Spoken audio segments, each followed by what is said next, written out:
जनवरी 2020 एक ऐसा दिन जब अमेरिका के समाचार पत्रों में एक खबर काफी तेजी से फैली और वो खबर थी कि FBI ने एक ऐसे व्यक्ति को गिरफ्तार किया है जिसे वुडू प्रीस्ट कहा जाता है, जिन्हें इंडिया में तांत्रिक कहा जाता है। ये घटना है न्यू ऑरलेंस की, जहां पर FBI ने एक वुडू प्रीस्ट को बालों के जोड़े के बदले $25,000 का भुगतान करते हुए पकड़ा है। क्या आप जानते हैं कि वो किसके बाल खरीद रहा था? वो बाल थे अमेरिका के राष्ट्रपति डोनाल्ड ट्रंप के, और उसने ये बाल राष्ट्रपति को शारीरिक नुकसान पहुंचाने के लिए खरीदे थे।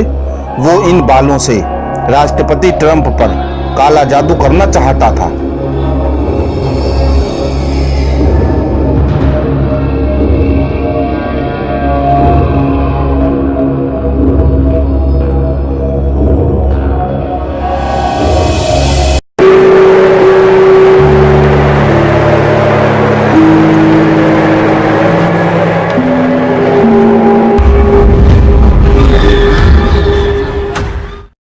लुसियाना वुडू ग्रुप के एक महत्वपूर्ण गैर धर्मनिरपेक्ष प्रमुख 31 वर्षीय आउटेड मोसेस फिलोसेंट को 8 ग्राम डोनाल्ड ट्रंप के बाल के साथ गिरफ्तार किया गया था। बाल एक खास प्रकार की पैकिंग में बंद थे। इसे DNA जांच के लिए एक FBI लैब में भेज दिया गया है।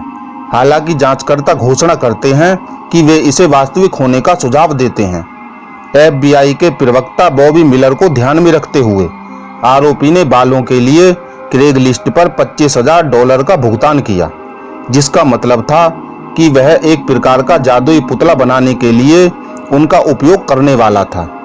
उसने कहा वह पूजा करने वालों के सामने स्वीकार करता है कि उसका मतलब अमेरिकी कवरेज को प्रभावित करने के लिए जादू का इस्तेमाल करना है और अमेरिकी राष्ट्रपति पर उनकी जरूरत के मुताबिक दबाव बनाना है। इस्तेमाल की जाने वाली रणनीति भी असामान्य हो सकती है, हालांकि उसके इरादे इसे एक संघीय अपराध बनाते हैं। क्या ये सभी एक अफवाह हो सकती है कि कभी ये कहा जाता रहा है कि राष्ट्रपति को रूस, फ्रीमेसन और रेप्टिलियन के द्वारा कंट्रोल किया जाता रहा है। फिर भी ये कह दिया गया कि ये बस एक डॉल है जिसमें कोई शक्ति नहीं होती। श्री मिलर ने जोर देकर कहा कि FBI जादू या वुडू में विश्वास नहीं करता है। हालांकि आरोपी की जेल की मंशा और उन्हें शुरू होने से पहले अफवाहों को रोकने के लिए अच्छा काम किया गया है। फिलोसेंट पर एक अधिकारी को उसके पद से हटाने की साजिश रचने, देशद्रोह करने की साजिश और आतंकवाद के एक अधिनियम के लिए साजिश रचने का आरोप है। यदि सभी अपराधों के लिए जिम्मेदार पाया जाता है तो वह मृत्युदंड या कम से कम 95 साल के कारावास का सामना कर सकता है।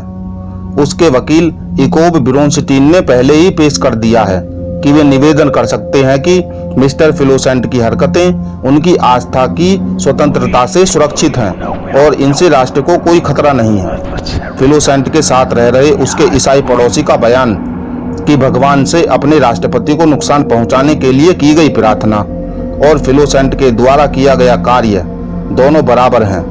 इससे किसी को कोई नुकसान नहीं है। थोड़ी बहुत उथल पुथल के बाद अपनी गिरफ्तारी के कुछ घंटे बाद ही श्री फिलोसेंट को जमानत दे दी गई और सारा मामला अगली सुनवाई तक टाला जा चुका है। अब इस मामले को कोई संज्ञान में नहीं ले रहा है। क्या यह इतना छोटा मामला है? कहीं अमेरिका पर आ रही विपत्तियों का इस सब से कुछ लेना देना तो नहीं? FBI जैसी टीम को इस सब में क्यों लगाया गया? राष्ट्रपति का कुछ गुप्त संस्थाओं के अधीन कार्य करने जैसे बयानों का क्या मतलब है? जब मामला प्रकाश में आया तो अब इसे छुपाया क्यों गया? ऐसे बहुत से सवाल हैं, लेकिन कोई बात क्यों नहीं कर रहा? दोस्तों, अगर आपकी कुछ समझ में आता हो तो जरूर बताना।